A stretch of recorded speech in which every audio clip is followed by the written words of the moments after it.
3 minutes. Thank you, I too want to be associated with this bill this evening, and I want to thank Deputy Declan Brannock for bringing forward it.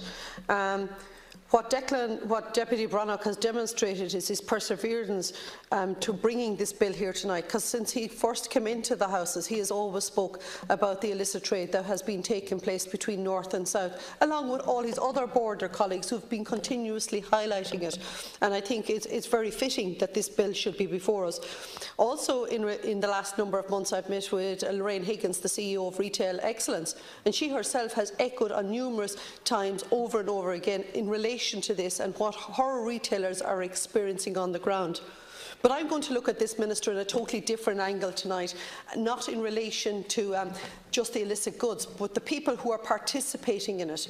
And an awful lot of these issues, you can see that it's actually children that are participating. They're the mules for the sale of the illicit drugs when I talk about the cigarettes or the alcohol in a lot of the cases. And earlier on this year, myself and my colleagues brought forward Fagan's Law to try and protect the children at the centre of it. And only recently I was out in Ballymun with Councillor Paul McAuliffe, where he talks about young people that are still at the centre of the sale of these illicit drugs, be it the alcohol, be it the tobacco.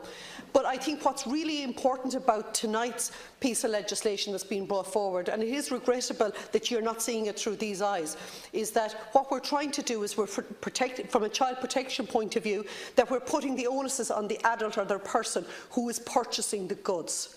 There is actually a fine, there's actually a sentence, there's the first offence, the second offence, the third offence. But all the while what you're trying to do is put an onus back on the adult and the responsibility to ask where is the regulation, where is the governance on the goods that they are buying. That's what you're trying to do, and that's what this piece of legislation is about this evening. Because it's far too easy for adults to be using children as the pawns in the centre, whereas what this piece of legislation is trying to do is it's trying to protect the child, give the children back their livelihoods, their childhoods, and sometimes protect their lives, because children are being used in this day and age right across this country in the sale of illicit drugs, and that is wrong. And I think it's incumbent of all of us here to be very serious about our child protection rules, and this is one opportunity of where we can protect children. Thank you, Ceann Comhairle.